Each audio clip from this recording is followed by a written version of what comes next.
Philippines! Welcome to my YouTube channel, Berto TV 1234 OFW News TV. Guys, tignan po natin ngayon ang mga magandang balita na kung saan talagang hindi ko alam kung magandang balita ba ito o kasi po ang administrasyon ng pong ito na namumuno ngayon sa ating bansang Pilipinas ay tinitwist nila at isinisisi lahat nila sa pamamaraan sa dating administrasyon.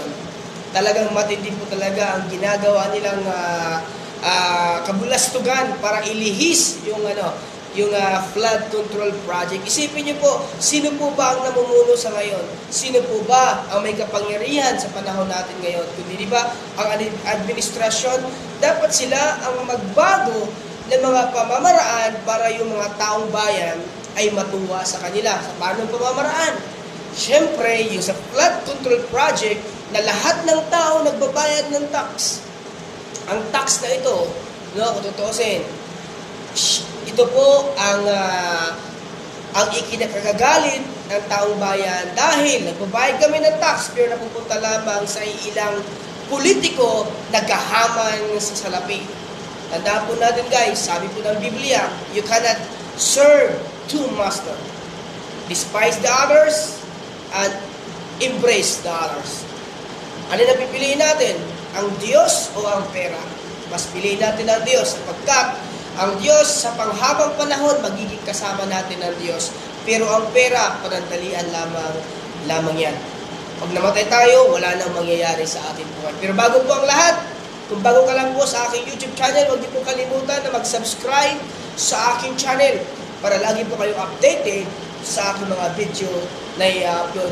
Yan po guys, tunay nga na ang mga nangyayaring ito ay darating ang panahon na maunawaan din nila na ang pag-iimpok ng kayamanan sa lupa ay walang maidudulot na mabuti. Kundi kapahamakan ang mangyayari isang tao na kapag pera ang kanyang inibig. Mas higit na, ibigin mo ang Diyos ng buong puso mo sapagkat kapag inibig mo ang Diyos, 100% mamahalin mo ang iyong kapwa gaya ng iyong sarili.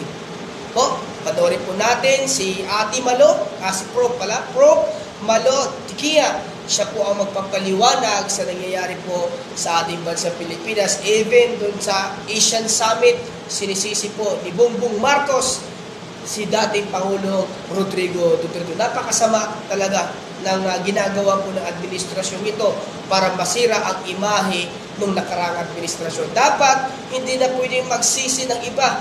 Dapat ikaw na nakatayo ngayon, may kapangyarihan ka na baguhin ang mga bagay, gawin mo na sa itatama at ikatutuwa at ikalulugod ng Diyos sa bansa Pilipinas. Tayo po, pakinggan po natin si Prof Malo Tikia sa kanyang interview sa SMNI. Let's go!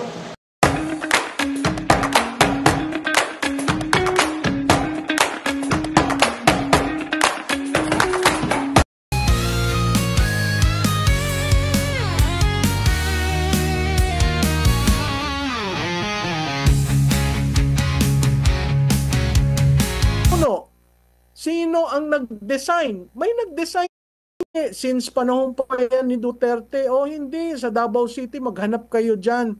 Hindi yan eh. Hindi na-cure yung problema ng taong bayan. Ang taong bayan, tinatanong, sino ang namuno? Sino ang nag-design? May nag-design yan. Sino ang nagsabi itong mga kontratistang ito? Sino ang nagsabi, i-park nyo dyan?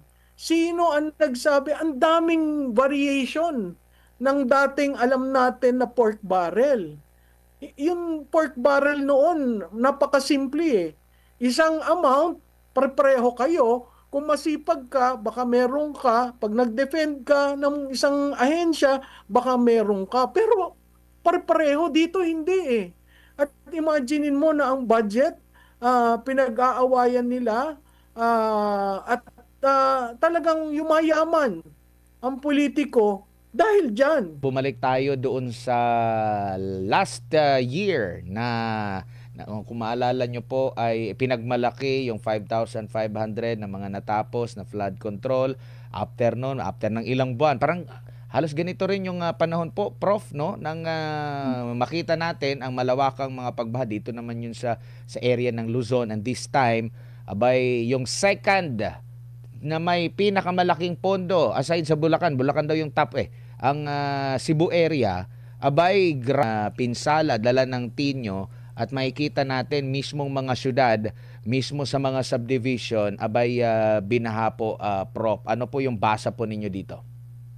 Well, alam mo, Admar, nakakapanlumo na tingnan ang Cebu, lalo na yung mga larawan na nakita natin, no? Ah, Usually, pag sinabi nating Cebu, talagang magandang lugar yan, primera klase, ang mga bahay. Nagulat na lamang tayo na grabe ang tindi ng baha, halos hanggang sa kisame ng bahay, yun na lang nakikita. Nakita rin natin yung mga sasakyan na halos nagka-rumble-rumble at nakapatong sa isa't isa. Never tayong nakakita ng ganyan. Siguro yung Yolanda na ang pinakamatindi. Pero ito, talagang nakakalungkot dahil ang Cebu ay bumabangon galing sa earthquake tapos nagkaroon ng ganito. Nakakalungkot kasi sinabi ng governor na more than 200 billion to 50 billion 26 ang billion. ilan? 26 billion yun sa kanyang post. 26 billion, oo. Na gastos diyan sa again, parang hindi yata naman nagawa ng maayos, no? So ako ang parati ko nang sinabi no, ang focus ay nasa Bulacan. Tingnan nyo ang lahat ng probinsya kasi kung Bulacan lamang dinadaan tayo sa dito tayo tumingin eh. Dapat nakikita ang bawat probinsya. Ang nangyayari niyan, ang nagfa-fact check sa gobyerno at tayo nagugulat ay mismong kalikasan na. So, imagine mo ito nangyari sa Cebu. Nakakapanlo mo, lalo na yung iba na kayang bumangon muli, okay? Pero yung ordinaryong tao na unang-unang reklamo kalam sa sikmura, gutom at ang pagkawala ng kanilang mga mahal sa buhay, lalo na yung mga bata, no? Nakakalungkot. Talagang nakamamatay ang korupsyon, Prof. Isa ito sa mga ebidensya. May tuturing na ba ito na crime against humanity rin? Ay, ako, from the very start, sinasabi ko, lahat ng nangyari dito sa flood control projects are crimes. It would be considered as crime against humanity for the simple reason na ang gobyerno na andyan nagbibigay ng serbisyo para maayos ang pamumuhay ng mga Pilipino.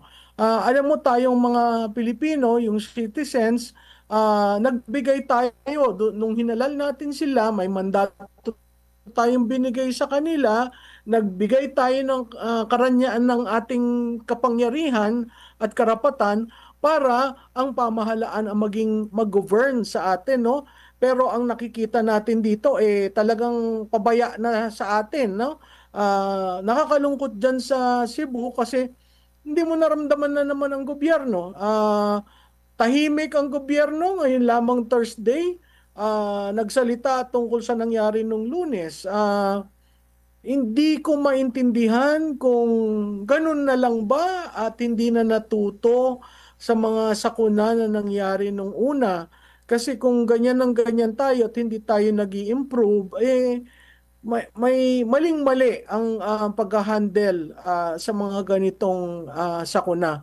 Sabi nga nung isa na nasa lanta, no, hindi sana disaster kung yung mga taxes na gamit ng tama. Ngayon, naging disaster kasi akala namin proprotektahan kami at dahil ang aming taxes ay ginamit para sa mga proyektong iba't iba, ay hindi rin pala nangyari, no? Critical rin dyan yung pagkakalbo ng highlands, ng hinterlands ng Cebu. Critical rin yung mabilis na urbanization na nakita mo brown ang tubig at nanggaling sa mga lugar na halos kalbo na. So nakakalungkot 'yon. And kumbaga marami nabanggit mo nga kanina yung mga ano sanga, ang daming sanga. Umabot sa syudad yung mga sanga dala ng mga pagbaha na ito at yung subdivision niya kumbaga sabi nga first time nilang na-experience ito kasi kung mayroong history na talaga diyan, walang titira diyan eh.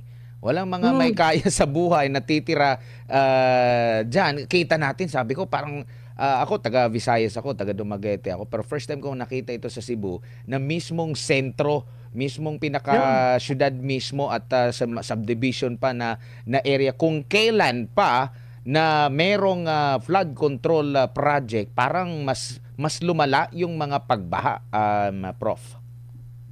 Oo, Admar, at saka makikita natin diyan ang typhoon or natural calamities, hindi walang pinipili kung mahirap, mayaman. Lahat ngayon nagulat dito sa nangyari sa Cebu.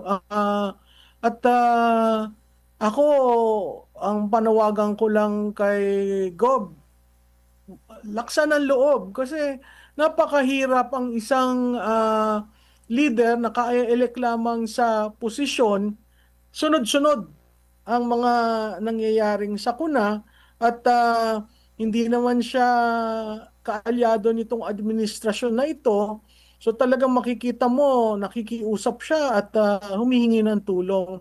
Sana wag nating tinan yung kulay ng politika at kaagad matulungan itong mga ito. Opo. And dito po sa mga pangyayari pong ito, ma'am, lalo na po dito sa mga pangyayari diyan sa Cebu, at hindi ito first time na nakita natin dito din sa Luzon. Merong ginagawang pamamaraan ang gobyerno ngayon na kesyo, alam mo na, after 1 year sa harap din ng mga kongresista, same year, after 1 year nung nagsalita din siya sa kanyang zona, mahiya naman na kayo. Ang tanong ngayon, yung sa pagbabudget po kasi natin, no? Isang salaan lang po ba yan? I-check lang po ba yan? Ito okay na to, aprobahan? Or napakarami ng pagdadaanan po ng budget at least man lang hindi ganito kalala? Kasi marami pong mga nagsasabi, mga mambabatas, dating mambabatas, mga kritiko nitong budget natin ngayon, na umabot na po sa sukdulan yung, kumbaga, pinaka-kurap daw na budget natin. Pero dumaan yan sa masusing pag-aaral, kung pinag-aralan sa executive pa lang, sa kanilang papanukala sa legislative, tapos balik ulit sa Office of the President, sa executive po, Prof. Well, Admar, hindi ako naniniwalang na pag-aralan ng maigi Kasi tayo ngayon lang natin na lalaman na meron palang leadership fund na sa NEP pa lang may insertions na. So doon pa lang pumapasok yung politika. Nakita rin natin yung paano naging pambababoy sa BICAM report, no? Nakita rin natin yung role ng small committee. Hanggang ngayon yan, hindi pa naman malinaw Hindi mo maintindihan ano ba talaga nangyayari. Nagfa-file sila ng mga kung ano-ano, pero hindi natin makita sino ba nag-design ng ganitong sistema. Una. Pangalawa, sino bang nag-enable na itong design na ito mapondohan? Pangatlo, sino ang nagbigay ng kapangyarihan sa mga DEs para mag-define ng porsyento na binibigay as kickbacks? Yun, hindi pa natin nakikita Masyado ang focus sa Bulacan, masyado ang focus sa ilang mga mambabatas. Ang akin lang, nasabi ko na rin ito sa inyong show, na unang-una, tingnan nyo ang Ilocos Norte, tingnan nyo ang Davao City, tingnan nyo at that time Sorsogon, tingnan nyo ang Leyte. Maniniwala ka ba naman sa Leyte, 66 contractors ang may proyekto sa probinsyang ganyang kaliit? So magtataka ka, ano yon per kilometro ng daan, iba ang kontraktor? So makikita mo, pag pinag-aralan mo siya by province, makikita mo sino ang probinsya na linoloko ng politiko ang kanilang mga constituent. Kasi kung hindi natin gaganyanin yan at iaalaw natin na ang kulay ng politika as in, hindi, since panahon pa yan ni Duterte, hindi, sa Davao City maghanap kayo dyan. Hindi yan hindi na-cure yung problema ng taong bayan. Ang taong bayan, tinatanong, sino ang namuno? Sino ang nag-design? May nag-design yan. Sino ang nagsabi itong mga kontratistang ito? Sino ang nagsabi i-park nyo dyan? Sino ang nagsabi? Ang daming variation ng dating alam natin na pork barrel. Yung pork barrel noon, napakasimple . Isang amount, pareho kayo. Kung masipag ka, baka meron ka. Pag nag-defend ka ng isang ahensya, baka meron ka. Pero pareho dito, hindi . At imaginein mo na ang budget, pinag-aawayan nila, at talagang yumayaman ang politiko dahil dyan. So, dapat yan matapos at makita ng taong bayan, sino ba ang naggawa ng planong yan? May naggawa ng planong yan. Imposibleng walang naggawa ng plano niyan. Kasi alam nila kung paano hatian . At alam nila kung ano ang gagawin ghost projects at ano ang hindi. So, at hindi ako naniniwala na yan lamang ay sa baba. Hindi ka makakakulimbat ng 1 trillion pesos na hindi alam ng pinaka-head ng bansa natin. Opo, no? Nakakapadlubo dahil napakalaki po ng budget nito. Maririnig na natin, magbubukas na naman ng panibagong klase ng tax. Maririnig natin na stricto sila sa pagkukuha ng tax. Pero yun nga, pagdating naman doon sa saan napupunta yung tax namin, maririnig pa natin na i-justify pa yung pagbendalo. So pwede rin ba nating ibendalo? Sasabihin ng mga taxpayer, pwede ba namin hindi na lang kami muna magbabayad ng mag-moratorium muna kami sa pagbabayad ng tax kasi parang hindi nyo pa nagastos ang tama yung una naming ibinayad na tax. Kung pwede lang, Prof. Oo, at saka marami nakakaasar dyan, no?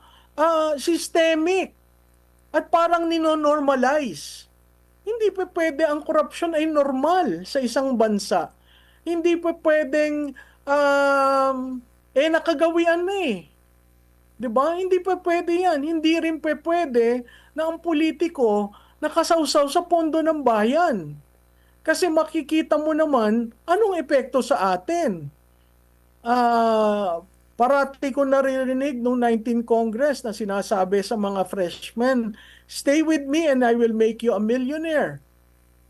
Hindi naman ang pagiging public servant ay equivalent sa kita mo. No? Kumita kayo ng marangal, wag sa pondo ng bayan. Kasi yung pondo ng bayan, pag yan nilinoko nyo, yan ang epekto. Ang serbisyo napakasama. At tuwing may kalamidad, ang taong bayan, ang constituents ninyo, ang nahihirapan. Saan ka nakakita, no? Ang nanay, karga-karga ang bata, nasa bubong. Diyan sa Cebu, may isang picture na talagang sabi ko, magagalit ka . Kasi hindi dapat ganon. And yet, nung nagkakaganyan, hindi mo nararamdaman ang gobyerno. Hindi mo sila nakikita. Hindi mo sila matakbuhan. You're on your own. Si Juan de la Cruz ay nag-iisa. Ikaw ang mapipilitang lumaban, tumayo, maghanap uli ng trabaho, magsubi ng kita para maibangon ang pamilya. Ano nangyari sa mandatong binigay mo sa gobyerno? 'Di ba may social contract tayo eh. Nag-agree tayo na, sige, hindi namin gagamitin itong aming karapatan, ibibigay namin sa gobyerno para kayo ang magbigay sa amin ng serbisyong dapat. Yaan ba sa mga larawan na yan, nakita mo ang gobyerno? May serbisyo ba? Yun ang nakakalungkot. Opo, no? At isa rin sa mga napuna ng ating mga kababayan, kung saan yung mga hindi binabaha, abay doon nagpusisipunta yung mga nag-iimbestiga. Kung saan ay, hindi naman sinasabing hindi binabaha ang Davao City. Binabaha siya. Pero hindi kagaya ng frustration ng iba sa ating mga kababayan sa iba't ibang bahagi ng bansa na once na bumaha talagang pangmatagalan. Kumbaga sila pa nga, kung makikita nyo po sa social media, yung mga taga Davao mismo ang nagdedepensa doon sa kanilang mga flood control project. Unlike sa ibang lugar na saglit lang, may flood control project pala dito sa aming lugar pero di namin naramdam. Yung iba, mismo mga Davaoenyo ang nagkokomento at nag-justify na maganda yung resulta ng flood control namin dito. Tapos, every time na merong lumabas na balita na kesyo ganyan, yung grabe yung mga pagbasa Davao City, kung babasahin mo yung comment section po, Prof, maraming mga taga Davao City ang nagdedepensa doon sa kanilang mismong lugar. Ibig sabihin, satisfied sila sa naging trabaho. Pero, yun nga, bakit andoon ang mga investigador doon sa area na yun at bakit wala doon sa top na mga pinondohan? Tapos, yun ang malimit na binabaha. Mm. Alam mo nung sinabi niyang meron natapos na yung flood control na 5,500, ang lumalabas 8,000 plus eh. So, kung in-announce niya yung 5,500 ng 2024, 4, kalagitnaan ng taon. oo, di ibig sabihin yung mga 2,000 something na umpisahan nun siya yung nagsimula. Okay? So makikita mo biglang nag-uptick yung accomplishment.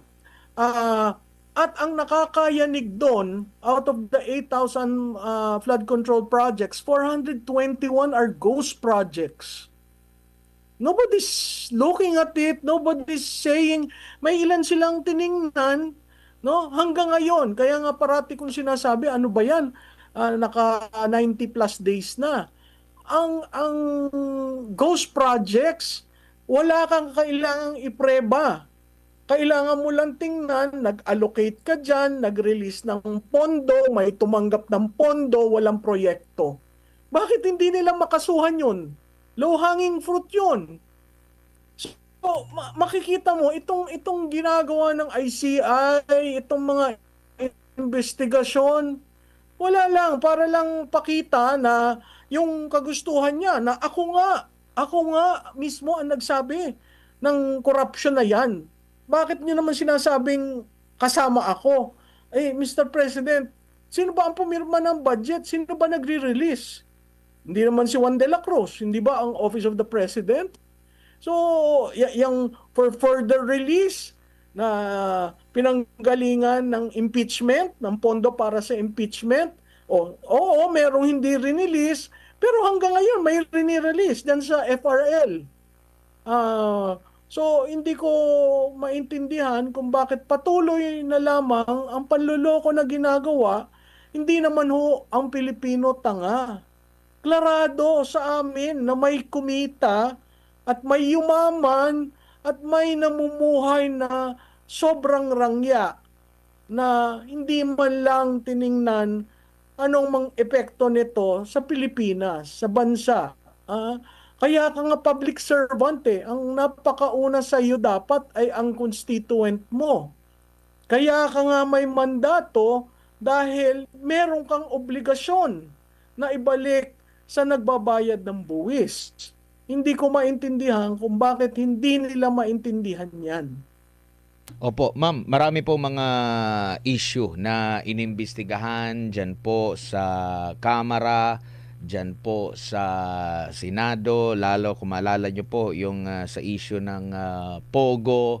Napakabilis, di ba? ng kanilang yung pag-imbestiga. Ang dami nilang nakalap agad ng mga ebidensya, yung kay Alice Go, grabe yung nila, 'di ba? Mabilis yung kay Vice President Sara Duterte patungkol dun sa kanyang confidential fund. Ang grabe, talagang dinikdik yung mga inaakusahan during that time. Pero heto na mas malaki yung pondo na pinag-uusapan natin, pera ng bayan, marami nang namamatay kasi nga ang proyekto na dapat paglalanan ng pondo nito ay para sa baha, pero maraming namatay dahil sa baha. Ganon kabaga kung kasing yung kumbaga yung kung mabilis sila doon sa mga alam mo na yung mga panlaban doon sa kanilang mga kalaban sa politika na nakikita ng mga kritiko, pero dito napaka bagal. Patunay ba ito na malawak yung connection doon sa possibility na marami ang nakinabang dito sa korupsyon na ito, Prof? Kaya medyo matagal, umabot na, nabanggit mo nga, parang mga magwa 100 days na? No, Admar, marami nakinabang dyan. Kita mo na lang ha, yung mga sinabi mong ganun na lamang kabilis. Okay? So ang tanong ko, tingnan mo kay Presidente Duterte, di ba? Sila mismo ang nagpalulong, nagbigay sa isang dayuhan na organisasyon. Ang dating Pangulo, nagawa nila yon. Pagbalik na isakay kaagad sa eroplano papunta sa The Hague. Ang tanong ko, Mr. President, bakit si Congressman Saldico? Alam nyo kung nasan yan. Bakit hindi nyo gawin ganong kabilis para maibalik dito? Bakit yang si Speaker Martin, Romualdez, nag-testify sa ICI, pero wala tayong naririnig o sineshare na transcript, walang video, di ba? Paano natin malalaman? So, ang parating sinasabi, hindi, huwag kayong mainip at may kaso na ipapile at may makukulong ng Disyembre. Dun sa mga nangakong yon, maghihintay ba ang Pilipino pagkatapos natin nakita itong mga nangyari sa atin, sa buhay natin? Sa tingin ko, medyo binigyan na kayo ng panahon para magpakatotoo sa amin. Pero wala kayong ginagawa. Nagkaroon ka pa dyan ng official barker na ang parating default na tanong at sagot ay dahil sa Duterte. So, itong mga ito are not good signs that we are actually being governed well. We are kung ang peso at ang stocks ay free fall, tayo ay free fall. Nakakalungkot dahil sino nga asahan ng Pilipino? Kapit-bisig tayo sa isa't isa, pero ang gobyerno natin, bahala kayo. Nakakalungkot yan. Doon nung kinesyon po yung sa issue ng confidential fund ng Vice Presidente, kabilang sa mga nabanggit niya na pinaglaanan niya, kasi panlaban sa CPP-NPA, meron din siyang nabanggit recently, yung sa investigasyon doon sa korupsyon sa DepEd, nalaman niya na involved din dito, sabing involved yung SunWest ni Zaldico, pero walang ganoon klaseng pag-imbestiga dito naman sa confidential fund ng Pangulo na ang nangyayari, malala nyo po, nung unang binulgar niya yung mga top contractor na nakakuha ng flood control project, binalik pa sa media. Sasabihin pa na, wala na ba tayong mga investigative journalist? Parang ibibinigay na sa kanila yung atas para malaman, sino bang mas makapangyarihan? Yung mga journalist ba? Or sila na merong confidential fund? Nasa sayo yung PNP, AFP, NBI, lahat ng mga opisina ng gobyerno, napakalaki ng kapangyarihan, tapos hihingi ka ng tulong doon. Bilyon-bilyong piso yung halaga ng confidential fund mo, pero hindi nga na-question kung saan mo ginamit. Pwede naman sigurong gamitin yan para ma-check kung yun bang budget natin may nakalusot ba. Di po ba ma'am? Pwede po ba yan? Kung meron bang doble-doble na rito? Meron ba rito ang paulit-ulit na lang? Di ba dapat tapos na ito? Bakit binabudgetan na ulit? So kumbaga sa laki, sa lawak ng kanyang confidential fund, pwede niyang gamitin ito. Maliban pa ito dun sa kanyang kapangyarihan pa bilang isang pinuno ng maraming mga ahensya ng gobyerno na under sa kanya, Prof. Oo, tama, Admar, no? Bilang presidente, nasa iyo ang kapangyarihan, ang poder, ang iba't ibang ahensya para gawin ang nararapat. Pero parang sa simula lamang, PR, optics, pero hindi mo nakikita na talaga nagseseryoso. Kasi kung nagseseryoso siya, dapat naibalik na, dapat napakita na ang mga dokumento na naandyan lamang at naghihintay na maribisa. So hindi ko alam parang kumbaga di yan, ginawa ko yan, hindi ako kasama diyan, basta ginawa ko. It's a leadership that lacks in so many things, from the conceptual to the implementation to the feedback, to ensuring that things are moving fast and things are being run efficiently. So yung 3 years natin sa kanya, parati ko nga sinasabi, baka naman magbabago. Pero para tayong palala ng palala at talagang ang pinapakita lamang ay yung pagiging bengatibo at linalabanan lamang yung mga kritiko. Pero hindi niya inaayos ang mga bagay-bagay. Nakakalungkot kasi napakalaki ng promiso nung nag-umpisa eh. Pero napasukan ka agad ng politika at ng pagiging gahaman, no? Sa tingin ko, mali-mali ang pagkakalagay sa pinsan niya kasi umabuso at pinabayaan. He allowed the speaker to run roughshod around the presidency. Sino sisisihin natin? Kapamilya mo yan, di ba? Pinsan buo mo. Ba't hindi mo mapagsabihan? Tapos sasabihin niya, hindi ko kayang kunin eh. Hindi naman ilan lang naman niya ang sumusunod sa akin. There are times when he shows na his weakness in getting things done. He controls the political parties. He has a super majority. They can even change Senate leaderships. 'Di ba? And yet parang kulang, parang hanggang dito lang siya. Nakakapanghinayang. Opo, at dito naman tayo sa usaping ekonomiya dahil nung humarap siya sa APEC, bukas na raw. Okay na po dito mamuhunan. Sa tingin niyo po sa mga pangyayari sa ating bansa ngayon, isama na natin yung geopolitical na usapin na binanatan niya sa ASEAN, biglang nagnakaw pa ng pakikikamay, no? Tapos ang ending si US at China may magandang usapan at ang Pilipinas ay napunta sa others. Prof, anong masasabi niyo po rito? Oo, nakakalungkot yun, no? Parang, kumbaga, nasa tabi ka lang. Tapos kailangan mong umagaw eksena para ka lang pansinin.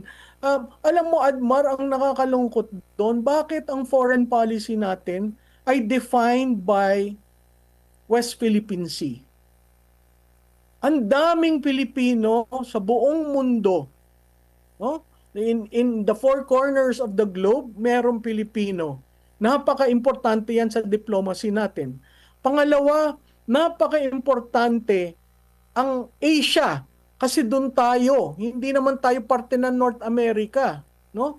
Pero kinakalaban natin ang isang dambuhala na market natin. Nakita mo ang epekto sa turismo, nakita mo ang epekto sa trade, nakita mo ang epekto sa saging na pinadadala natin, di ba? Yung exports natin, ilan-ilan na lang nga yan. So, hindi ko maintindihan kung bakit sa ASEAN, ang kanyang pananalita ay laban na naman sa West Philippine Sea. Alam natin yan sa ASEAN, hindi tayo, merong tinatawag na centrality eh. Yung tayo, kung ano ang maganda sa regional, pero yung bawat problema, hindi natin pinababayaang mag-steam, lumabas. Kasi kanya-kanya yung usapan. Tingnan mo ang Malaysia. Ang Malaysia may issue sa China. Pero hindi mo naririnig si Anwar Ibrahim na sinasabi, "Oy China, masyado ka naman." Tingnan mo si Vietnam. May issue rin yan. So, yung path natin, very confrontational, na ang nalulugi tayo. Hindi ko sinasabi maging pro-China ka kasi immediately pag sinabi mo yun, pro-China ka. Hindi ho. Ang atin, ang realidad na ang diplomacy, ang foreign policy ng Pilipinas ay hindi lamang WPS. Marami ho yan.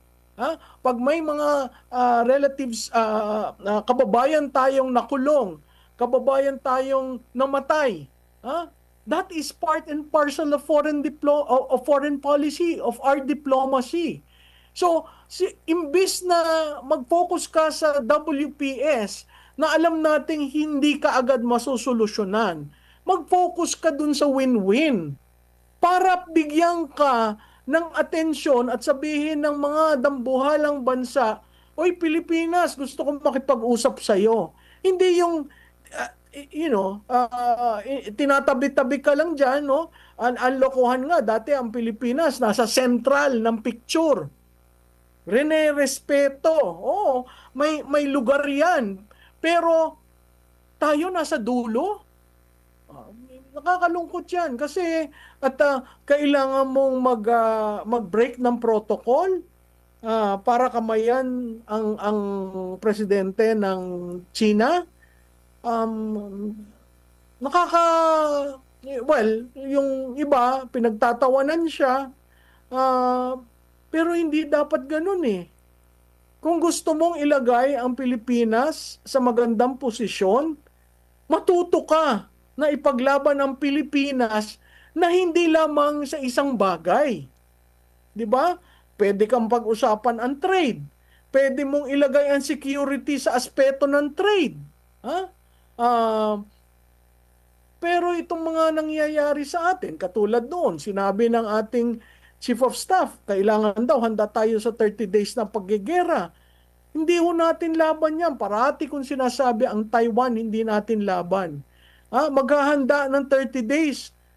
Wala nga tayong sirena para alam na inaatake tayo, di ba? So ang daming bagay na puros pa-PR at optics lamang, samantalang ang Pilipino naiipit dyan sa mga ganyan. Sa EDCA, ang pangako ng EDCA, para yan sa disaster. EDCA. 'Di ba? So, ang akin, ilagay natin ng tama kasi naitaas na ang ranggo ng Pilipinas dati. Bakit ngayon? Para na naman tayong sunod-sunuran na lamang kung kanino. Opo. Ma'am, imbis na sumandal tayo sa Estados Unidos, meron tayong mga kapitbahay dito na mga Asyano na iba-iba man yung ating mukha, pero halos ganun din eh. Yung mga Asyano, magkakalapit yung ating mga kultura. Malayo-malayo yung kultura natin doon sa Amerika na pwede nating mapag-usapan ito imbis na mag-rely tayo doon. Dito tayo sa mga kapitbahay natin, considering yung mga kapitbahay din natin, meron ding mga claim dyan sa South China Sea, sa West Philippine Sea. At same din, meron din tayong mga kagaya nila, umaangkat din sila, meron din sila magandang trade partnership with China. So, kumbaga parang mas advantage ba sa nakikita ninyo kung dito tayo sa mga kapitbahay unang mag-uusap-usap? Kasi ang layo nun eh. Di ba, biruin mo, Sasabihin pa na 30 days bago sila rumisponde. Baka wala na silang didepensahan pag nakaabot na silang 30 days. Sana yung mga Pilipino rito na napakalapit lang natin. Prof. Oo, at saka Admar, alam mo, ang Batanes ngayon, garrison na hitsura. Ang Palawan, kakaunti ang turismo dahil merong mga members na dun sa EDCA na naandyan. So, mahalagang tingnan natin ang Asia. Kasi, yan ang yan ang susunod na century, no? At pangalawa, ang biggest market ngayon 11 na ang ASEAN. Imaginein mo kung na-establish mo diyan sa 11 na ASEAN kung ano yung pwede tayong mag-barter ng goods, no? And then of course ang China. China is the biggest. There is also India which is part of Asia. So marami kang pwedeng gawin na foreign policy pronouncement mo at marami kang diplomatic advocacies na pwede mong gawin para talagang mabuo yung pagiging regional player ng Pilipinas. Hindi ho tayo pwedeng nasa North America. At hindi rin ho tayo pwede na ang laban ng Amerika ay laban ng Pilipinas. Hindi na ho yan sa ating national interest. Kaya kailangan mapag-isipan ng maigi, lalong-lalo na dito sa dadating na tayo ang chairman ng ASEAN. Ano tayo? Ang gagawin ba natin next year? Makikipag-away tayo sa China? 'Di ba? Nakita mo yung optics na ginagawa nila, yung PR slants nila eh. We should be friendly. Sabi nga niya, friendly to all, enemy to none. Anong nangyari?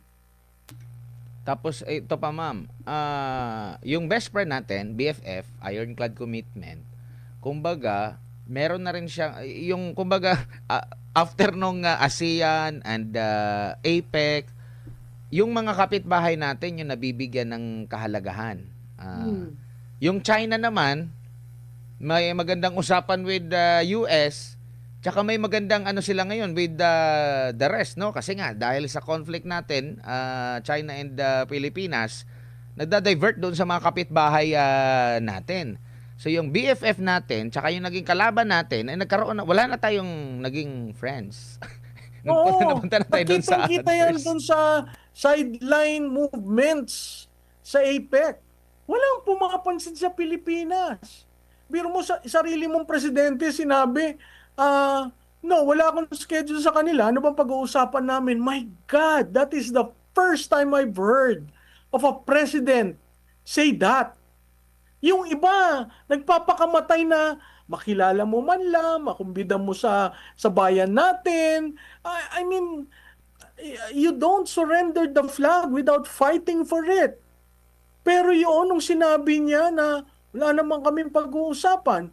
Tapos nung ang Vietnam at Thailand nakakuha ng zero tariff, ang sabi, hindi, pinoprotektahan ko ang agriculture. Mukhang natulog ka sa pansitan. Na meron nga nagsabi sa akin na hindi ma'am, kuwan yan, trabaho yan ng DFA. Alam mo, ang architect ng foreign policy, ang presidente. Kahit hindi siya sumunod sa DFA, ang DFA susunod sa kanya. Ngayon, kung ang linya lamang anti-China at pro-US, at ang pagiging pro-US, wala naman tayong nahihita, ha?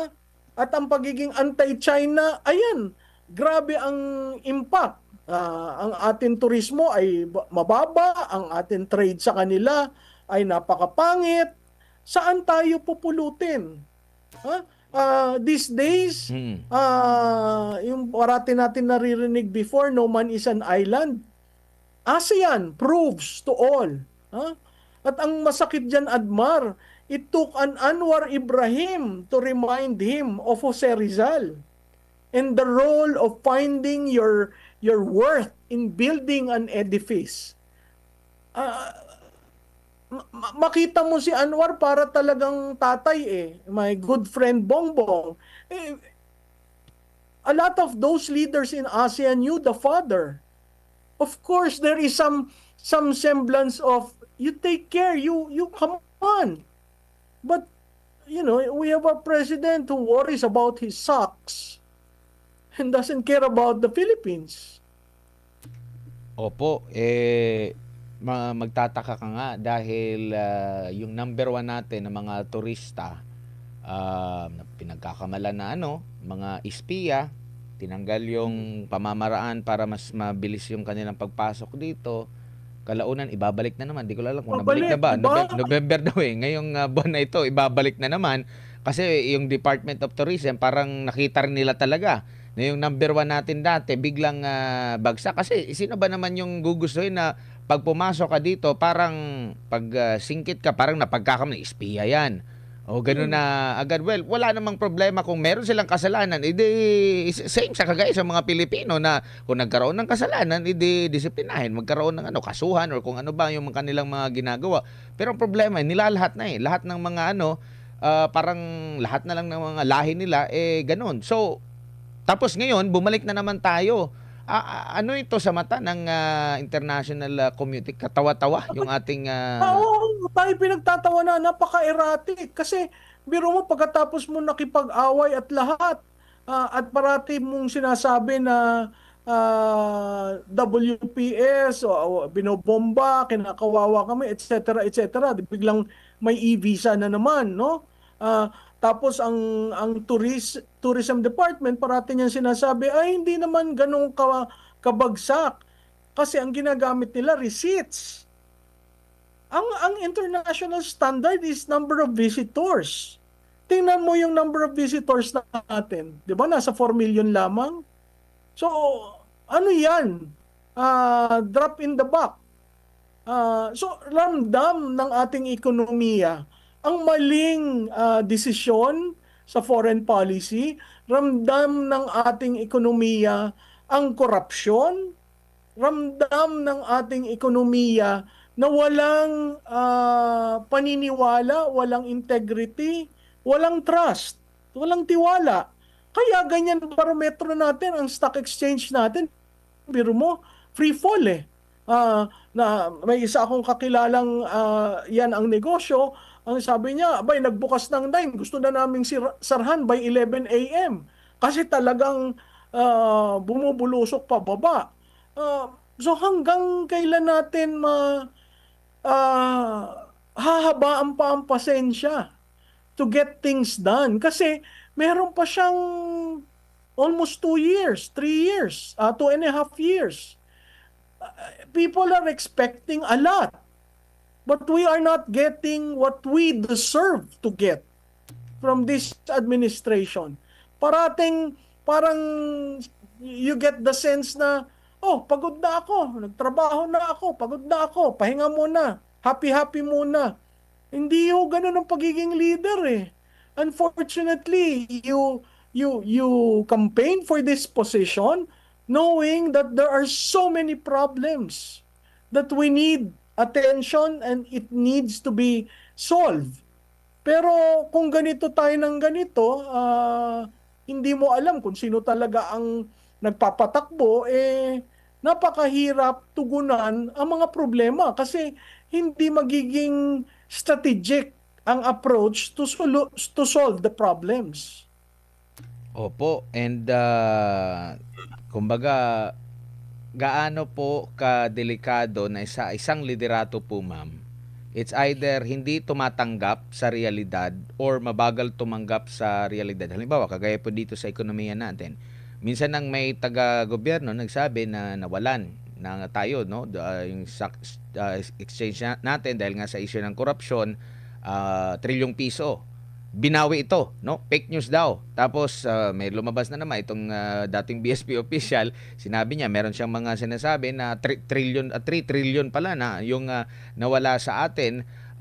Tapos magdedepensa na naman itong taga palasyo na maganda. Tapos at the end, meron na naman tayong maririnig na tulungan natin si presidente na maiahon yung ating ekonomiya. So kumbaga parang either hindi tumatanggap sa realidad kung may mga puna or mabagal sila kagaya dito sa issue ng korupsyon. Matagal na nagbabanggit si former President Rodrigo Duterte, Vice President Sara Duterte, yung issue sa budget, yung issue doon sa sino yung nagkokontrol sa budget, after pa ng ilang taon or ilang buwan doon pa tatanggapin. Tapos yung ganun ma'am, gaano kadelikado yung ganung klase ng liderato?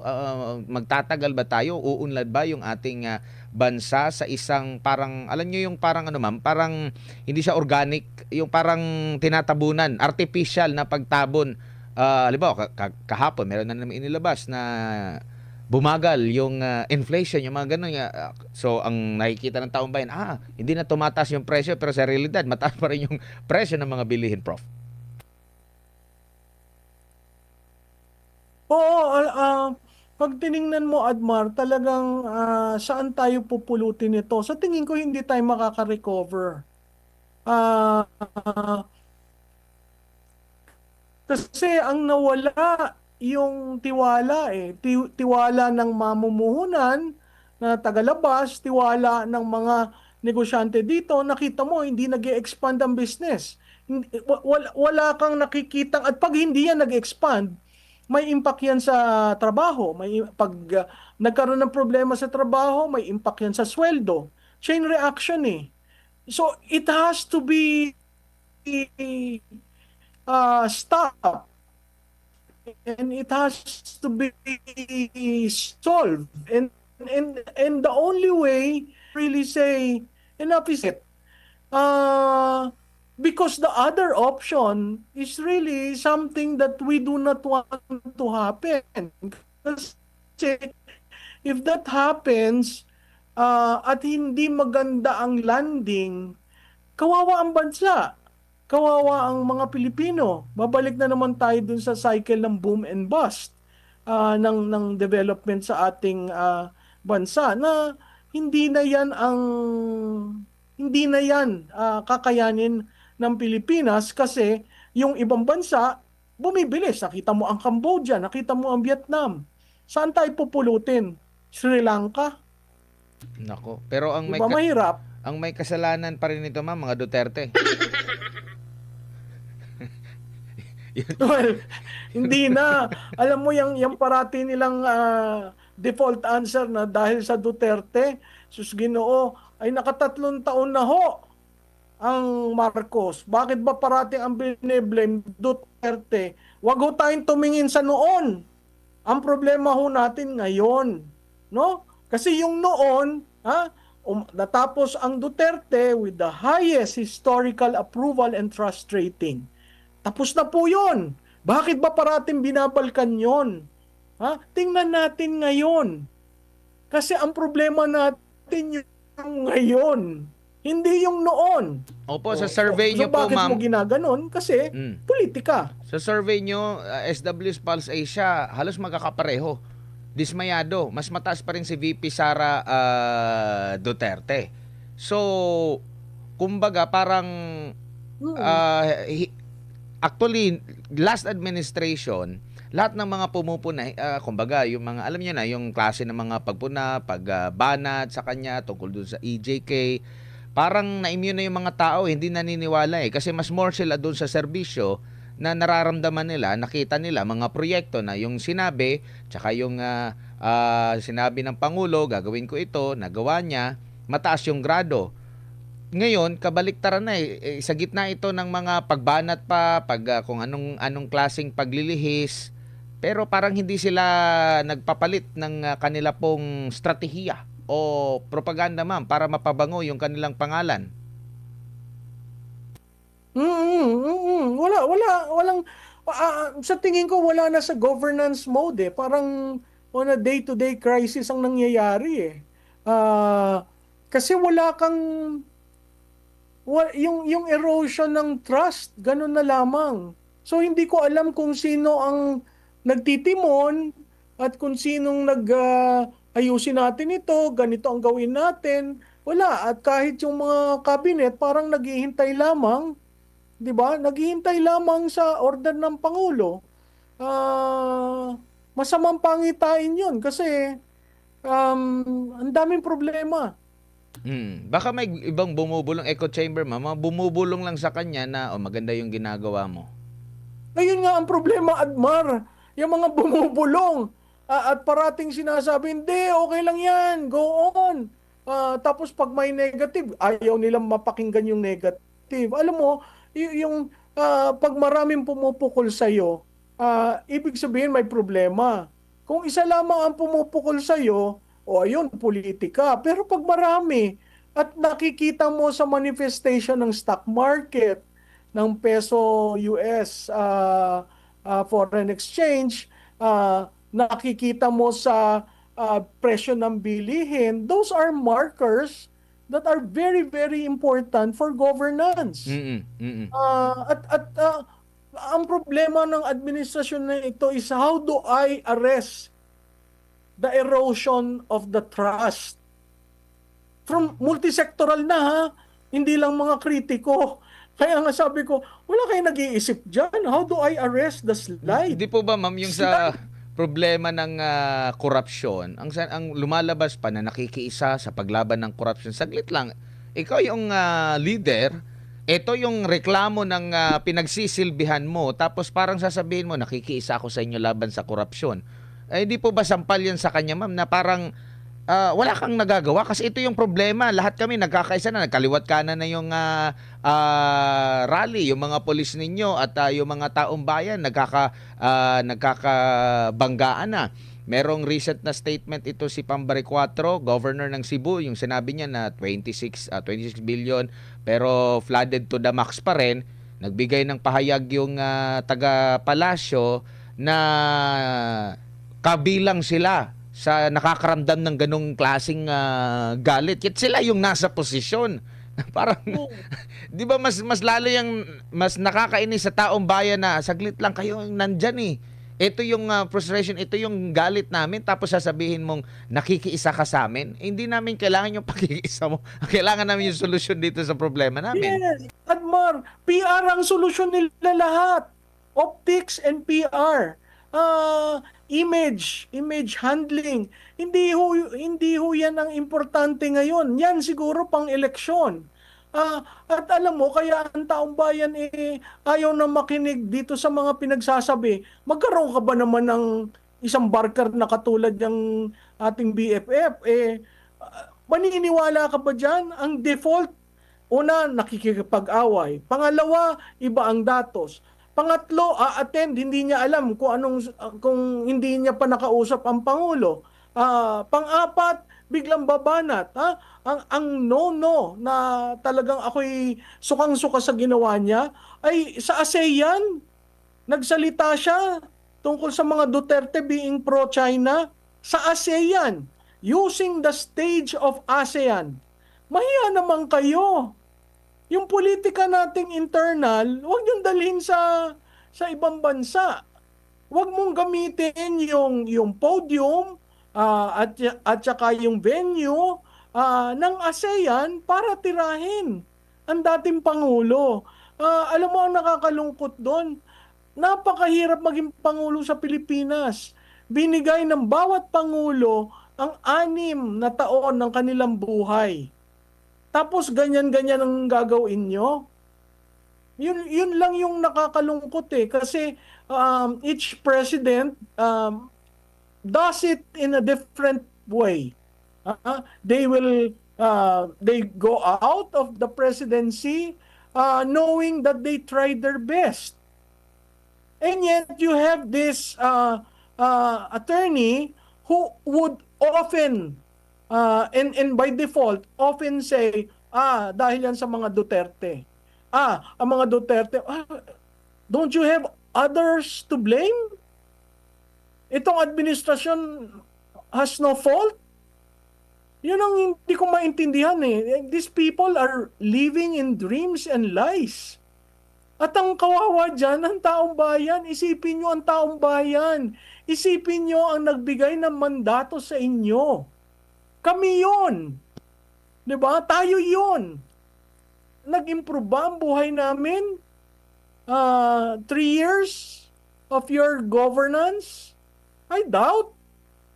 And yet, diba?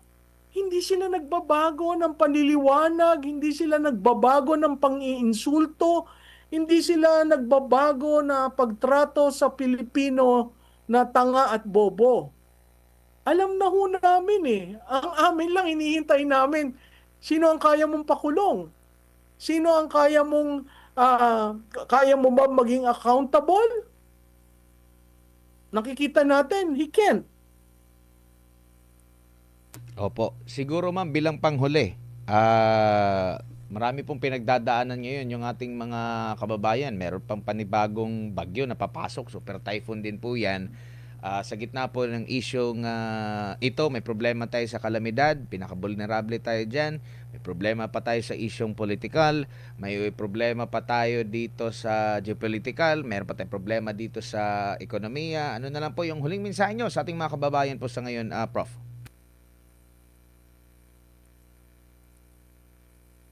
Well, siguro, Admar, hindi nahabaan ng pasensya eh. Umabot na sa kasukdulan. Ako nananawagan na lamang sa liderato. Kung mahal mo ang Pilipinas, gawin mo ang tama. Silbihan mo ng tama ang bawat Pilipino. Ngayon, kung hindi mo mahal ang Pilipinas, at kaya ka lamang na andito, dahil gusto mong isalba ang imahe ng Marcos, siguro mag-isip ka. Katulad ng tatay mo, nag-isip. Hindi natin kailangan ulitin ang kasaysayan. Kailangan mo lang isaisip, ano ang mabuti sa bayan ko? Ano ang maganda sa bansa ko? Paano ako mamumuno na pinagdududahan ako? So, siguro a lot of introspection. Papasok ang Pasko. Sa tingin ko, hindi magandang Pasko ito sa Pilipinas. Pero, kailangan siya mag-isip kasi ang solusyon nasa kanya eh. Ay, wag mong hintayin ang solusyon manggaling sa taong bayan. Opo. Prof, maraming salamat po sa inyong oras at panahon sa uulitin. Ingat po kayo at mag-ingat sila sa iyo. Salamat, Admar. Hi guys! Maraming salamat po sa inyong panonood sa aking video. At kung nagustuhan niyo po ang mga video nito, huwag niyo pong kalimutan na mag-iwan ng comment dyan sa baba at mag-suggest kayo kung ano po ang inyong nais natin pag-usapan. Maraming salamat po at huwag niyo pong kalimutan na mag-subscribe sa aking channel at panoorin po. Salamat and to God be the glory.